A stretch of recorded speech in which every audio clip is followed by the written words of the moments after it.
So what's good, TMG fam? It's your boy L, and I'm back with another reaction. How y'all feel? Welcome back to the channel. Salute, man. Now listen, Fani Willis has been all throughout the news.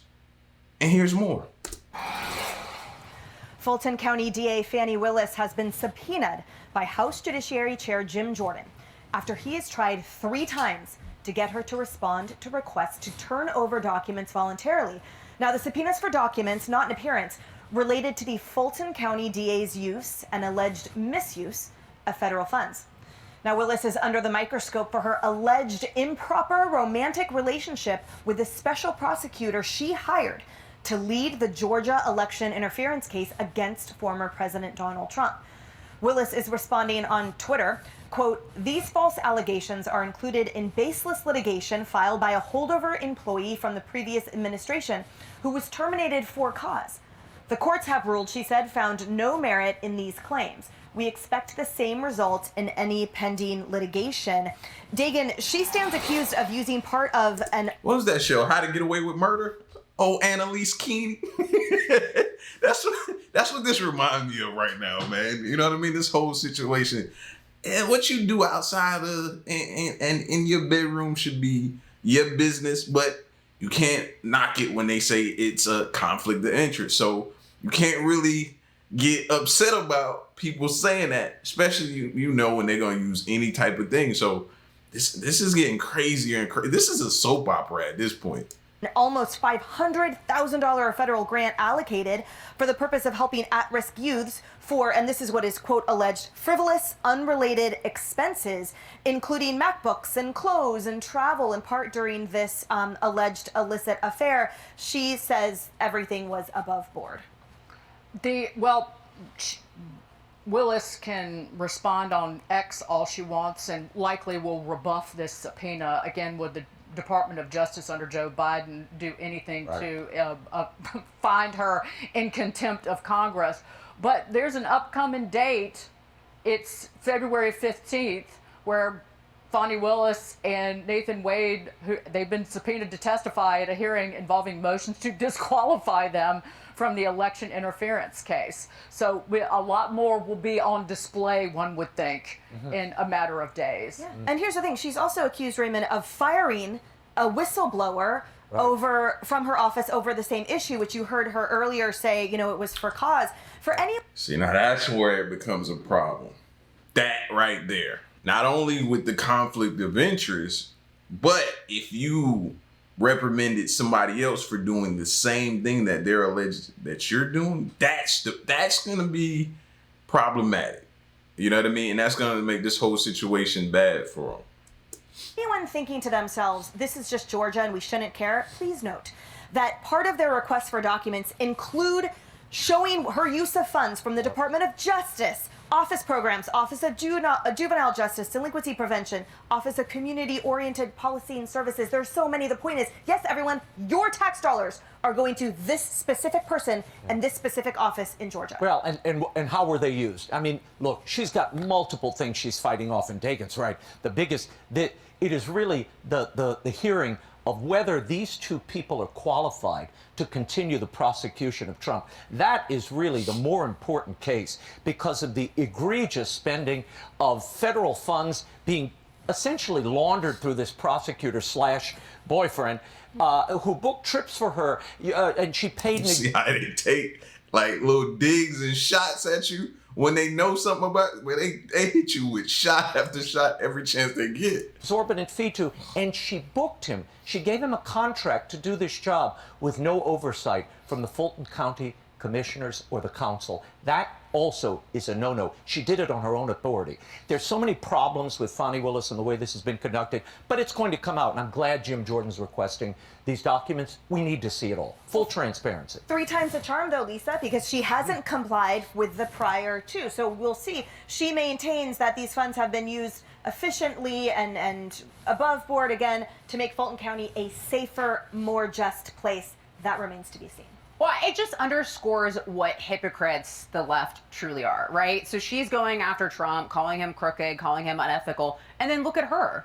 You know, she's hiring her alleged lover, making $650,000, $250 an hour, when he has no felony prosecution experience, no RICO experience, but he does have experience apparently being her lover. So I guess that's enough for her. And it's the same thing with Democrats saying that Trump is a threat to democracy, Republicans are a threat to democracy, and then removing Trump from the ballot and also using lawfare and the weaponization of government to try to take him down. So they are just Hey, I don't know about y'all, but it sounds like he made out good in this whole situation. Not only did I get the woman, and I got the banging contract, making 600 and something thousand allegedly for stuff that I may or may not even know how to do. I'm just saying, somebody winning. such hypocrites. Yeah, alleged lover. Yes. Yeah, I would just say, Jim Jordan in his letter, the letter from the Judiciary Committee, said that they had requested documents on 3 different occasions: August 2023, September 2023, and December 2023. And they say, to date, this is to Fani Willis, you have failed to comply voluntarily with any of our requests. So will she comply now? And just to underscore your point, Lisa, the hubris it must take to be Fani Willis. You are about to prosecute, which I guess if you're a liberal Democrat DA, the biggest case of your life that's going to put you on the map in national news, and you choose to hire, your alleged paramour who, had no RICO experience. It's just stunning when you think of the hubris, the hypocrisy, the everything. But I guess such is Fani Willis. We'll see. She should stand up for herself. She has exonerating facts bringing forward. And the arrogance. Well, this is part of the Biden re-election campaign. Look, this prosecutor, her alleged lover, he met multiple times with the White House and with Biden. Yes. That's a huge problem. Good point. That should not be going on. But you see the collusion there, and it's all ugly and needs to be exposed. 2 punch of bad news when it comes to our national image. A TikTok star and the president of JP Morgan Chase both offering up some grim reviews of the Bay Area. Today, the mayors of San Francisco and Oakland are responding. Here's NBC's Sergio Quintana. In a parting message that included video of the Oakland Bay Bridge, MMA fighter turned food reviewer Keith Lee listed a few reasons why he decided to end his Bay Area food tour early. I truly don't believe the Bay is a place for tourists right now. And that's what I was, a tourist. The people in the Bay are just focused on surviving. That's the business owners, the locals. The amount of tents and living structures and burnt up cars that we saw people living in was shocking to say the least. It's a message blasted out to an estimated 15 million followers. Meanwhile, high-profile CEO Jamie Dimon also offered up some harsh words after visiting San Francisco for the JP Morgan Healthcare Conference this week. San Francisco's in far worse shape than New York. What is it that makes it an attractive city? It's parks, it's art, but it's definitely safety. It's jobs, it's job creation, it's the ability to have affordable housing. It's all those things. So it's not any one thing, but any city who doesn't do a good job, it will lose its population. Man, it's a safety concern. Your life is at stake. I've heard them say, or the police put out statements saying, it's not don't come here. Like, tourists especially. Like, maybe the people that live there and know their way how to maneuver and survive out there. But coming there to visit, they can't guarantee your safety out there. Not any one thing, but any city who doesn't do a good job, it will lose its population. During the opening of a new Chinese cultural center in Chinatown today, San Francisco Mayor London Breed responded to both critics. She says she agrees with some of Dimon's comments that the city has been too dependent on just the tech industry over the last couple decades.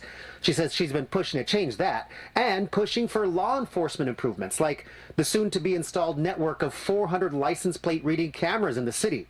Mayor Breed also says some of Dimon's comments may not tell the whole story of his company's time in the city. What I am hearing and the conversations with JP Morgan Chase is, number one, we are coming back to San Francisco next year.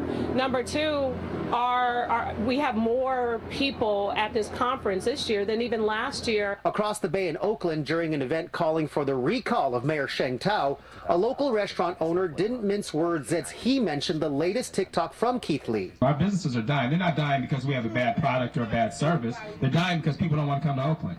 Keith Lee has 15.3 million viewers.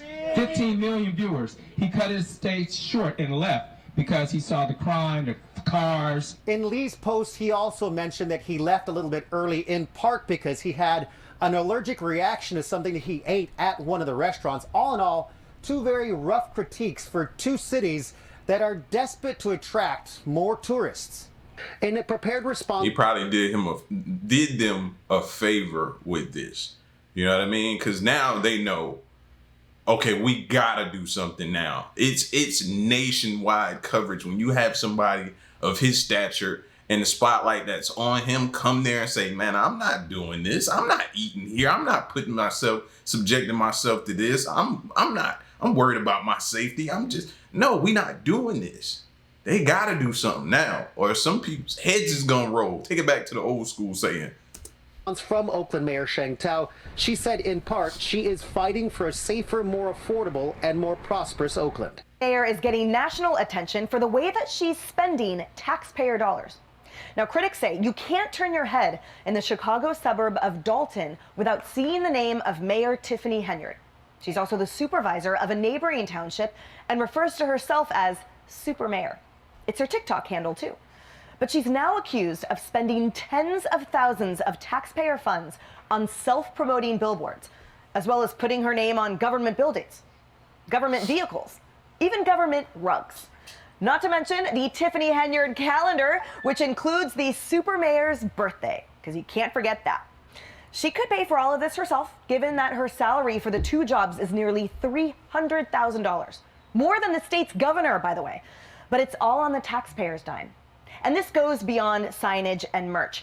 Henyard put an ordinance in place that if she lost a future mayoral election, the next mayor's salary would be dropped from $200,000 to $25,000. But if she wins, it stays the same. She also spent tens of thousands of dollars on a week-long walk to promote her self-named cancer charity, which has yet to file required reporting. She expensed almost $15,000 for a trip to Vegas, as well as shooting music videos like this awesome one with fellow city employees. Here's one official in Henyard's Township on some of the super mayor's super spending. What was your reaction when you saw him? Well, first of all, I didn't know anything about him. There's so many other ways we could have spent that money that would have, directly helped people. This truth is stranger than fiction. This is like a sitcom, but there is nothing funny about this. I was trying not to laugh when you're reading all that. It's really hard. This is why we can't have nice things. I love the drop in pay in case she loses, just to spite the person who beats her. Hilarious. Imagine if she was leveraging her position to rake in foreign money to enrich her family. I mean, that would be crazy. That's what Joe Biden's doing. Yep. But, look, we got it. We wonder why government is so broken and so corrupt. It's because we elect people like her and Biden. And the thing is, Kaylee, she's playful. There's a hustle there. She's sort of. But what model do we have to look up to? Who can we reference and say, you know what? They did it the right way. This how it should be done. Somebody please point me in the right direction. Point me in the right direction, because for the life of me, I can't think of a name of somebody who did it the right way. I'm not saying that it's not ones that did it, but point me in the right direction, because at this point, I'm at a loss. Don't talk to me about a mayor or this one or that one or this one or that one. Because to me, it just sounds like want, drama, this fighting back and forth. All this kind of, I'm fed up with it, to be honest with you, bro. It's just, at this point in time, it's just a soap opera. That's it. There's something sort of endearing about her. But when you bring in all the taxpayers' dollars, then it becomes patently unacceptable. When people in her town have a median income of $24,000, it becomes just despicable and not just laughable. But back to the laughable, because I couldn't read enough of this. She was voted to be recalled by her constituents. It was overturned because of a technicality by the court.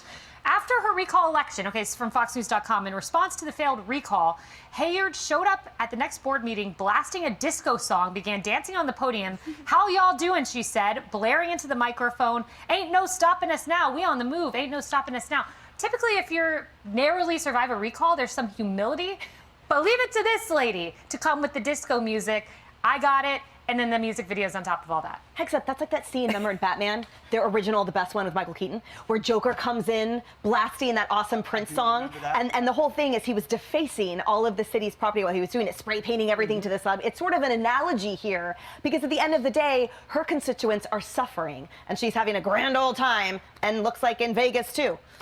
Yeah, I love all of it. You know why? Because it's a cartoon. It's a cartoon of what happens every day, the grit. Just give me my tax money back then. That's the way we could solve this thing. We could put it all to bed. Just give me my tax money back. You know what I mean? Let me do what I'm going to do instead of having somebody or anybody do something else with it. And if you're going to knock her, if she's doing wrong, knock her. But not everybody else too. That's doing the same. Give us our tax money back, bro. Y'all seem to not know what to do with it. Either side. The compromise, the gold bars, the foreign influence, all that. Everybody else tries to hide it and pretend like they're not doing it. She's just doing it. Now, you know, she'll probably not win re-election, and the next mayor's only going to get paid $25,000. They're going to have to crowdfund. Too bad. You know, good for the city. That's where they save money. Like it's. So it's amazing. I don't take her seriously until she does something that harms that city. And I think she is harming the city by spending its money on things that the city can't reap the benefits of. The couple things that I saw in the video, and I don't know if we can replay them, I thought that her support of law enforcement and first responders, as she's dancing there with police officers and then she goes to the firehouse, that is something that I could really love. I agree. Like, you don't know how hard it is when you're trying to take a fire department or a police department whose funding is low and try to get these city councilmen and different ones to listen to you, to hear that your equipment is bad, to hear that you need this, to be able to do your job safely. And sometimes it feels like they just don't listen to you, or they don't hear you, or, you know, they don't care. So to see her interact with them is better than a lot of departments get from city council members and government officials. Trust me, bro. They don't get no support sometimes. And the only times you do see them is a photo op. They show up, take the photo, and they gone. You don't hear from them until the next photo op. To a next scene where the guys on scene did such a great job that the news is there, and then they want to show up then and reap the benefits of it. That's it. For politicians That's a good point. And I wish that they would crowdfund for the food for that event and let us all just go and celebrate them. And so if any of what she's doing brings about good, I always look for a silver lining. But you can't spend the taxpayers' money on your Gucci. And she's a progressive Democrat. I just want to underscore that progressive Democrat for you. Of course she is. All right, guys, stay with us, and we're outnumbered in just a moment. We've seen red states right behind me off my left shoulder, and the country band together behind Texas in order to win its battle against the Biden administration to seal the border. Here's the worry. The red states are backing up Texas, and they're taking on everybody over in Washington, and it's affecting a lot of the blue states that are not actually colored in. But if you've seen these major cities, you know they're all affected. Now, one blue city especially, is waging its own fight against this border crisis. It is Chicago, where they got 35,000 migrants arrived since last August, straining the city's resources and sparking outrage in the community. You know, the governor of Texas didn't call Chicago a sanctuary city. The mayor called Chicago a sanctuary city. The mayor allowed illegal migrants to come in here and pay them with taxpayer dollars. You know, the thing about it is... Give me my tax money back, bro. Just give me my money back, man. I work for that. Our mayor has no plan now. He's having panic attacks. We need to actually recall the mayor. That'll be a great idea. I don't know why you put them there in the first place. But my next guests are Chicago Democrats and are joining the chorus saying enough is enough. After a building in their South Side neighborhood intended to be used as a community center is now being designated as a new shelter for migrants. Joining us right now, Natasha Dunn and her neighbor, 24-year veteran of the military, Jay Darnell Jones. She's an education activist. He's now a DEI consultant, and they're both co-plaintiffs in the lawsuit against the city of Chicago. Welcome to both of you. Natasha, what was your breaking point? So my breaking point was when the city of Chicago, in a short notice under Mayor Lori Lightfoot, gave us a notice within 2 days that they were going to hold a community meeting to use our former closed high school as migrant housing. We had already noticed that in Woodlawn they had started the process by using a closed school, and that situation was a complete failure, catastrophic failure. The community was not allowed to have any input in it. They did fight back against it, but the mayor decided to go along with it. So we knew that when we got that notice to the meeting, I specifically knew that there was nothing left to do than to file a lawsuit to stop this from happening, because we realized that they weren't going to listen. So, Jay Darnell, you're a lawyer. When did you realize legal action was your only way? Well, we know that historically, black communities are expected to protest and march and not do anything that's really going to impact the decisions. So at that point, we knew that taking legal action was our only course. So you are taking legal action. Can you describe the services that the illegal migrants are getting as opposed to what the people of the city need? Do you want to start, Natasha? What are you seeing that they're getting that's really getting under your skin?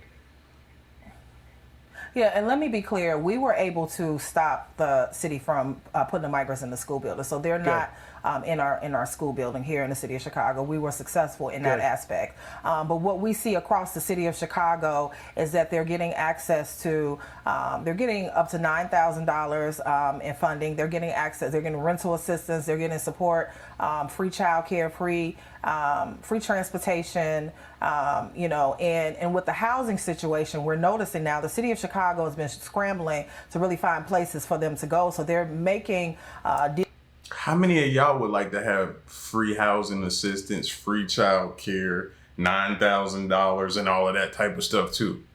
And are struggling here. And you're from here. What about the homelessness that we have as well? Like, you know what I mean? Like, this whole situation just is crazy to even think of. When we have our own here that are struggling, trying to keep their head above water and make ends meet.